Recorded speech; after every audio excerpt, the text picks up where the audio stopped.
Thank you, Mr. Speaker. Well, it was interesting hearing from the former Minister of Housing about his ideas. They were so successful that he had to give up that portfolio for somebody else. And clearly, while he argues that this is a comprehensive program that the national government has got, it actually isn't. And what this side has been arguing quite consistently has been this is a piecemeal approach. Now, we all agree, Mr. Speaker, there is a problem. And we would have thought that we would have agreed on how to fix that problem. And in fact, that's not so difficult. Now, the general approach to fixing a problem is identify all of its pieces, address all of them, integrate the solution. Any idea that the government has come up with in any area that's like that, this side has supported. This is a bit like the welfare reforms, bits and pieces here and there. So we have not been able to reach agreement on this particular prescription. Now, this bill primarily is about addressing, Mr. Speaker, the housing crisis in Auckland. And because there's a sunset clause, it expires after 5 years, and it's a response to a particular problem. But it fails. It fails on several dimensions to address those problems comprehensively. And I want to talk about this. Others have talked about these as well, Mr. Speaker. But the story of the holes in this particular policy prescription are legendary, and we can all tell that time and time again. There is actually daylight between the problem of housing, as we all understand it, and the impact of the policy prescription that this bill contains. There's daylight. There's clearly, just to name one or two, no, it does nothing about affordable housing. It does nothing about social housing. So I'll come back to that as I go on, Mr. Speaker. What drives this policy is this government's ideological understanding. And what they've done is they've converted that ideological understanding into a theoretical position. The theoretical position that they have come up with is that it has all to do with land availability. And so this now has filtered down to that one prescription. And it's the hallmark of those that don't have the capacity to think about about problems and the complex problems in their entirety and addressing solutions. So they simplify it along single dimensions. And so there is the kind of philosophy of national and the theoretical underpinnings of that this reflects has all come together. So that policy is laissez-faire. In the end, the policy prescription that emerges from that kind of thinking is laissez-faire. Do the least possible and then expect the market to resolve the rest of it. So that actually creates a huge hole in the distance between I said to the member from Tamaki, between the solution and the problem. This might be a solution to another problem, but it's not the solution to, not a comprehensive solution to housing our people. And I think, Mr. Speaker, the story is told much more graphically when we take what Minister said.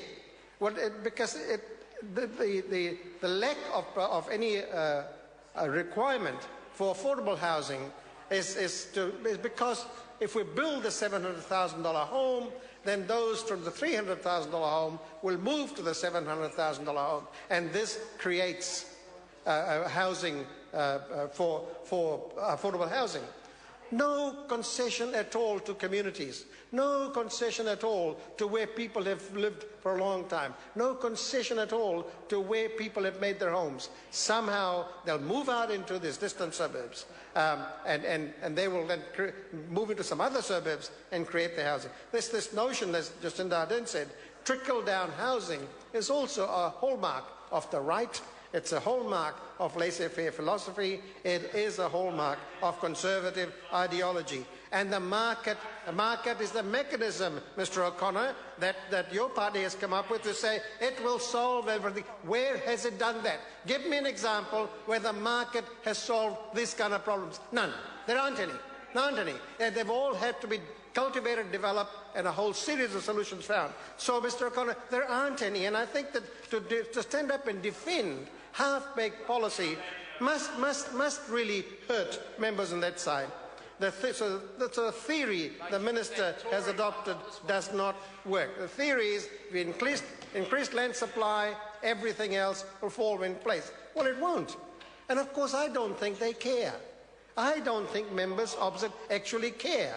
Because so long as somebody will build those very expensive homes for that member's mates to occupy, then others, it doesn't matter. Well, this side cares. This side cares about those who are on modest income, on middle income and low income New Zealanders who have saved enough money and they want to get into a house. And of course they say, look, we have brought interest rates down. That's rubbish. That side has not introduced one policy that has brought interest rates down. It's interesting. That side says when things go wrong, it's the global economic crisis. When things work right, oh, it was their own doing. Well, that's disingenuous, absolutely disingenuous, and that does not work. We know very well that there is a major problem of housing affordability, and the national government and the national members don't have any interest in addressing that because there is nothing here to address it. Mr. Speaker, we all remember when that government first came in 2008 and Hobsonville was being developed. Mauna Meki will remember this. Hobsonville was being developed right in the middle of the Prime Minister's own electorate. And what a hullabaloo there was there. There will be no social... He was there, that's right. There will be no social housing over there at all. Because the land there was so expensive, the poor could not live there. The modest income could not live there. And none's been done. What's happened to that? Now somehow it will happen. Well, that was probably the honest position of the National Party. You don't want low and middle income people in those flash suburbs. And that's what it is. And the member well knows it. The member well knows it. The member may not deny it, Mr. Simon Bridges, but that is so. That is absolutely so, Mr. Bridges. And that's exactly what happened. Man, was he a member then, that member? Was he a member? I'm not sure. But that's what happened. No one believes this minister. No one believes that the solutions that have come up with here will make the difference. And the issue of rocketing costs is another aspect of the current housing crisis. That's not being addressed here as well. And in fact, Mr. Speaker, if we look at the whole range of factors that impact on housing, then it would be great if the government addressed it. Poor productivity in the area. That's not being addressed. We haven't developed the workforce here. We haven't ensured that there are opportunities available. Large-scale building in the building industry. The ability to do large-scale building, that hasn't happened. And that can be done. We need bold solutions. And there is nothing bold in this particular. Cost of materials is one. Why is it the same materials that we use here are cheap in Australia? And when will this government address that particular problem? Because the cost of that material is so high. The developers' need for access to capital, that hasn't been addressed. Tax treatment. Now, when we look at the range of matters, Mr. Speaker, that need to be addressed, then that side does not have the answers. Probably the real cynical thing, the real bullying tactic here is about the override provisions. The override provisions is bullying tactics. So what kind of belief does the government have in its own prescription that whether it has to put a clause in saying if you don't do it this way, then we will have an override provision? There is no need for an override provision. Every person who submitted to the select committee that knows about it said this was highly objectionable. The lack of confidence in its own policy, wanting to bully those who want to build. And so here they have another clause that says, set of provisions that says we will override. Well, it's just not going to work. And it will again be left to Labour to be hands-on in the housing area and address these problems comprehensively. They talk about $300,000 for sections, so how can you build more? I don't think members of this opposite have heard about building several units on the same piece of land, so the unit costs of the land actually comes down. I don't think Melissa Lee has heard about it. I don't think Simon O'Connor has. Simon Bridges certainly hasn't heard about it. So this can be done. This can be done. It will be done. So, Mr. Speaker, this is a bad bill, and we will not be supporting it. Thank you. Alfred Naro. Thank you, Mr. Speaker.